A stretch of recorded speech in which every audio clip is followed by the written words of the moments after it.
கர்த்தருக்குள் பிரியமானவர்களே, ஏப்ரல் 3 இன்றைய பனித்துளிகளின் தலைப்பானது உணராதிருக்கிறோமா?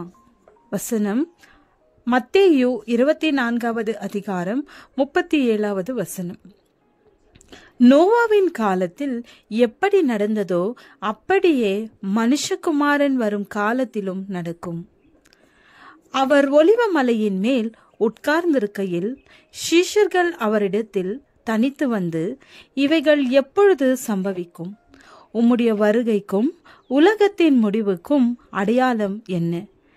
எங்களுக்கு சொல்ல வேண்டும் என்றார்கள். இயேசுவின் சீஷர்கள் அவரிடத்தில் தனித்து வந்து இந்த கேள்விகளை கேட்டார்கள். அதற்கு பதிலளித்த இயேசுதான் இந்த நாளில் தியான வசனத்தை குறிப்பிடுகிறார். அதாவது, இயேசு கிறிஸ்துவின் வருகைக்கு முன்னதாக நோவாவின் நாட்களில் நடந்தது போல நடக்கும். அப்படி நோவாவின் நாட்களில் என்ன நடந்தது? அப்படி நடப்பதை நாம் பார்க்கும்போது இது கடைசி காலம் என்று உணர்ந்து கொண்டு வருகைக்கு ஆயத்தமாக வேண்டும். உணர்வில்லாத ஜனங்கள். ஜலப்பிரளயம் வந்து அனைவரையும் வாரி கொண்டு போகும் மட்டும் உணராதிருந்தார்கள். அழிவு வரப்போகிறது என்று நோவா எச்சரித்தார்.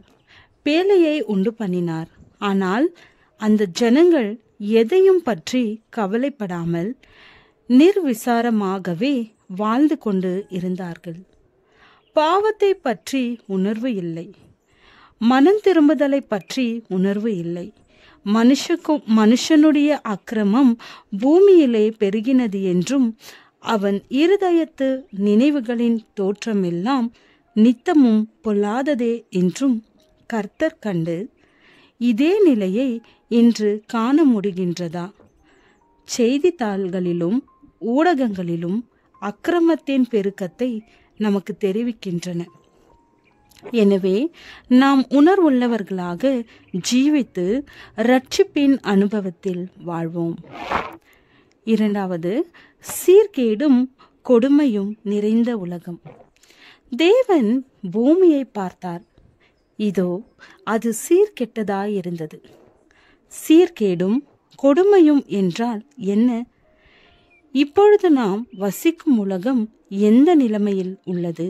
எங்கு பார்த்தாலும் கொலை, கொள்ளை, கற்பழிப்பு போன்றவை சர்வ சாதாரண நிகழ்வாக மாறிவிட்டது. சிலர்களை கூட்டாக கற்பழிக்கும் கொடூரர்களும் உண்டு. அதிலும் கொடுமை என்னவென்றால், இப்படிப்பட்ட குற்றவாளிகளுக்கு ஆதரவாக பேசும் ஒரு கூட்டம் உள்ளனர். அதிகமான குடிப்பழக்கத்தினாலும் சமுதாயம் சீர்கேடு அடைந்துவிட்டது. புசித்தும் குடித்தும். நோவா பேழைக்குள் பிரவேசிக்கும் நாள் வரைக்கும் ஜனங்கள் புசித்தும் குடித்தும் பெண் கொண்டும் பெண் கொடுத்தும் உடலுக்கு தேவையான உணவை புசிப்பதும் தேவையான தண்ணீரை குடிப்பது தவறில்லை. ஆனால் இன்று உணவும் குடியும் எந்த அளவிற்கு சென்றுள்ளது என்றும் எந்த அளவிற்கு ஜனங்கள் அதில் மதிமயங்கி அலைகிறார்கள் என்று சொல்லி தெரிய வேண்டியதில்லை.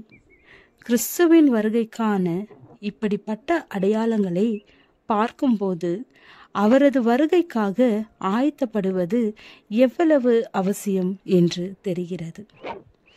ஜெபம். பிதாவே, உம்முடைய குமாரனுடைய வருகையில் எங்களை ஏற்றுக்கொள்ளும். ஆமென்.